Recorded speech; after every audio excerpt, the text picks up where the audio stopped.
T-minus 10, 9, 8, 7, 6, 5. All three engines up and burning.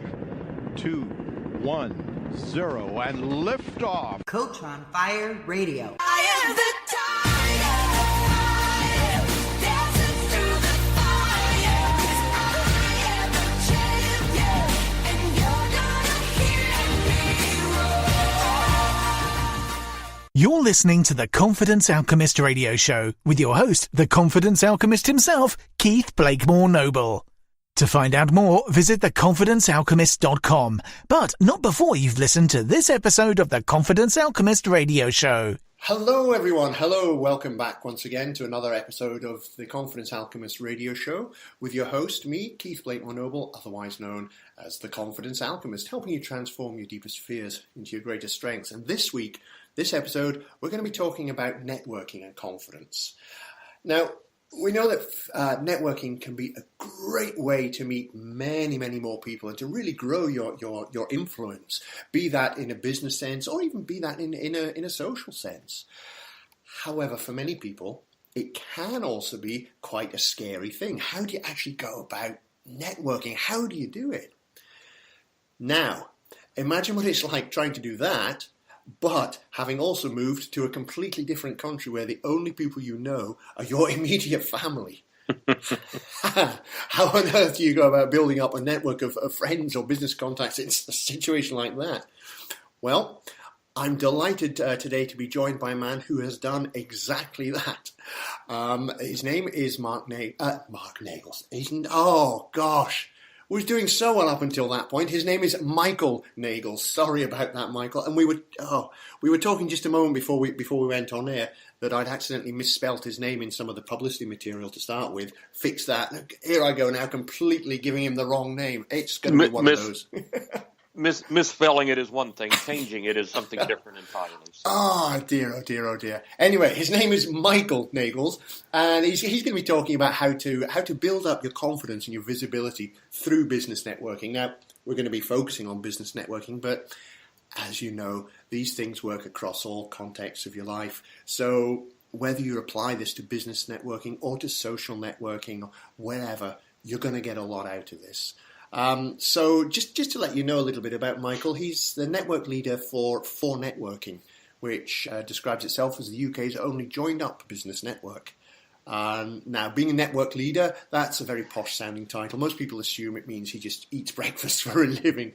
What it actually means is he has to work with about 1,000 team members in Scotland, England and Wales, creating great networking opportunities for their members. And in that role, Michael leads over 800 team members, and they put on about 5,000 business networking events every year. He's a popular speaker. You'll find out why as you listen to him on this episode. He's appeared at nearly 200 events so far in 2017, and it's only October so far. So if anyone knows about confidence and networking and how to build from scratch, Michael's the man. Hey, Michael, how are you doing? I'm very well, Keith. Really good. Good to speak with you again today. Absolutely, and thank you so much for joining me on this. For people who haven't had the pleasure of meeting Michael yet, who is he? Who is Michael? What does he do? I mean, we've given a brief bio of you, but who is the man behind the bio? Who is Michael? Oh wow. Well, if you go by my Facebook profile, I'm first and foremost I'm Terry's husband. I'm Kyle and Kelsey's dad. They're the why behind most of what I do. Kyle and Kelsey now are grown adults in their own right and don't really care for me using them as my why anymore, but that's still the reality of my life. Married a Hertfordshire girl named Terry, 33, almost 34 years ago, and now we live back in beautiful Hertfordshire. Nice. Very nice. Now, I mentioned that you'd come from another country. The keen listener may have spotted a slight accent there. Where do you hail from? I come from the great Republic of Texas, which is just south of the United States between Oklahoma and Mexico. Nice, cool. So you were born and brought up there, presumably. How long did you live there? Well, yeah, actually looking back now, it's a very small part of my life. I only lived in Texas for about 10 years, but left my heart there. I was originally born in the Midwest in Kansas City in the United States, but ended up in Texas by virtue of a few fateful turns. And that's really where I call home. It's where I would go if I won the lottery and went to buy a house, would be in Texas. But also spent a great deal of my life in Kansas City, Missouri in the Midwest, and even lived in places like Tennessee and Georgia and Kentucky for a while, and Iowa. So I get around. Certainly do. You certainly get around a fair amount. And you mentioned these days you live in beautiful Hertfordshire. How long have you been in the UK? Christmas this year will be 6 years that we've been back. Moved back in December of 2011. Got here 2 or 3 days before Christmas. Nice. What made you decide to give up Texas and move over here? At the time we moved here, we were actually living in Kansas City in my other hometown, a small town called Lee Summit, Missouri, which is just outside of Kansas City. It's where I went to high school, where I grew up. I have a brother there and several cousins and lots of roots there. Both of my children kind of grew up there. We were living there when Terry had come home on holiday in June of 2011. And learned that my mother-in-law, a wonderful lady named Mary, had been diagnosed with dementia, and it was beginning to set in.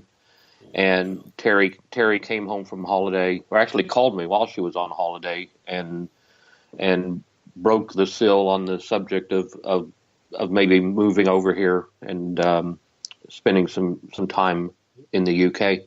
And that was just what started the conversation was Mary taking ill, and the obviousness of where her life was headed, and the part we needed to play in that. My own parents were gone. My dad disappeared when I was less than 2, and my mother had died in 2002 actually, and so we. Our children were grown. They were out of school, but hadn't started their adult lives yet. They didn't have serious love interests. We had a couple of dollars in the bank. My wife had a job she hated. I had a job that I loved, but it was a business I had built, and I had built it to be mobile. So mobile to me meant that we might one day take it back to Texas or to Florida. But Terry came home, and if you're married, you get that time in every marriage when your wife calls you and says, we need to talk. And that means your life's about to change, whether it's got to do with the dishes or the dog or moving around the world. So Terry came home and said, we need to talk. And she told me what was going on with Mary and said, you've always said that you were building a business we could move. Could we move it to England? And of course, I was taken aback because I thought we were talking about maybe Virginia or Florida, but the reality was I'd built a business that could be moved, and so we started selling our stuff and getting visas and getting organized, and 6 months later we were here. Wow, my goodness, that I can't begin to imagine what a massive upheaval that must have been for all of your lives.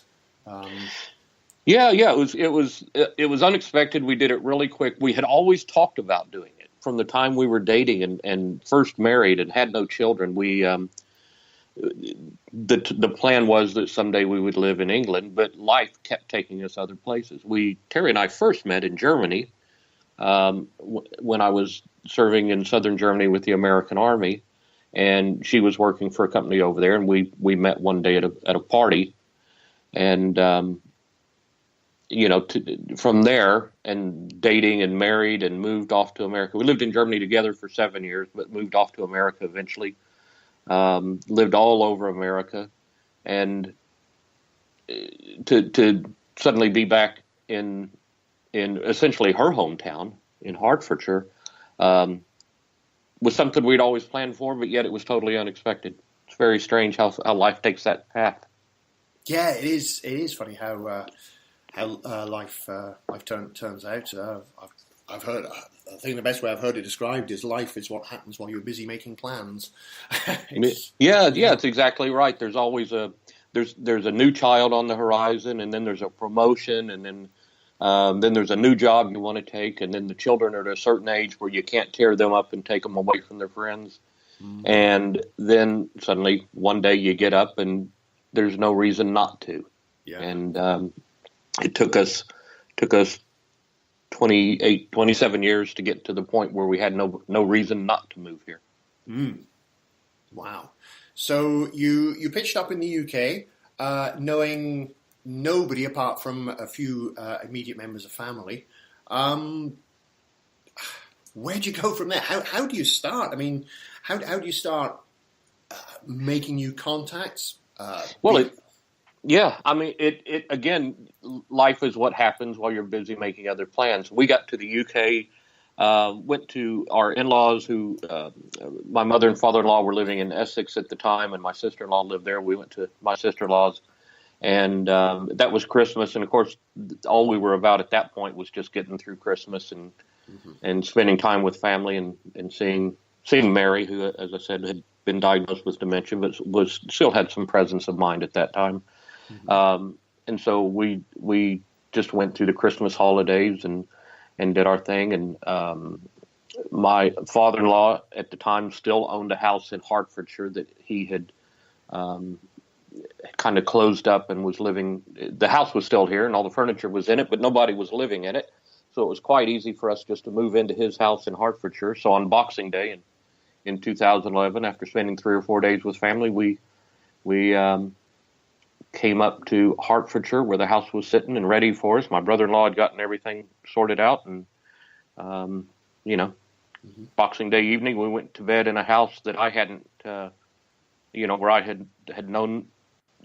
My father-in-law they'd lived in the house for 30 years, so it was a family home, but nobody was living in it. So it was really quite surreal to wake up on the 27th of December in a house that I had first gone to in 1983 to meet the family, as it were. Quite unique. Or 1984 it was.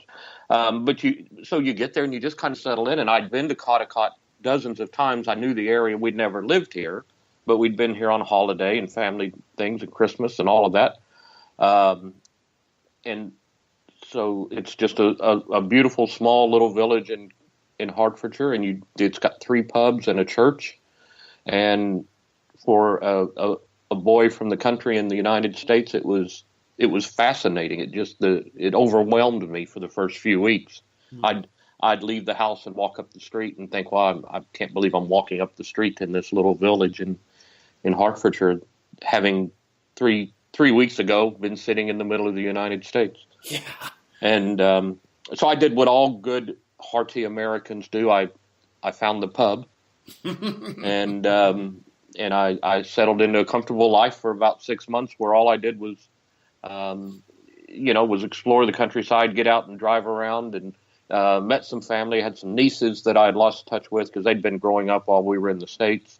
A sister-in-law and a brother-in-law, and my lovely parents-in-law, Tom and Mary. And so we just got to know our family better, as it were. I got to know them better. Went to the pub, drank some beer, fell in love with rugby. The first Six Nations series that happened right after I got here was on at the pub in, I guess it's February of 2012, and so I sunk into that a little bit. One night on a whim, I went out to the local church on a Tuesday night where they did practice for bell ringing. Oh, and, I'd always heard the church bells and heard them on Sunday morning, heard them in the evenings on Tuesdays, which turned out to be practice night. And so I turned up there one night, prompted by my wife a little bit, and took up bell ringing. And got quite involved in that and did that for several years before the busy lifestyle I enjoy now meant I couldn't really do it anymore. But for about 3 years, I was a regular fixture at the church for bell ringing, which was a fantastic way to meet people. I met some really lovely people in the village, and that's how I got to meet people in the village. I became that American fellow that rings bells. Yeah. and did that for about 6 months. Mm-hmm. And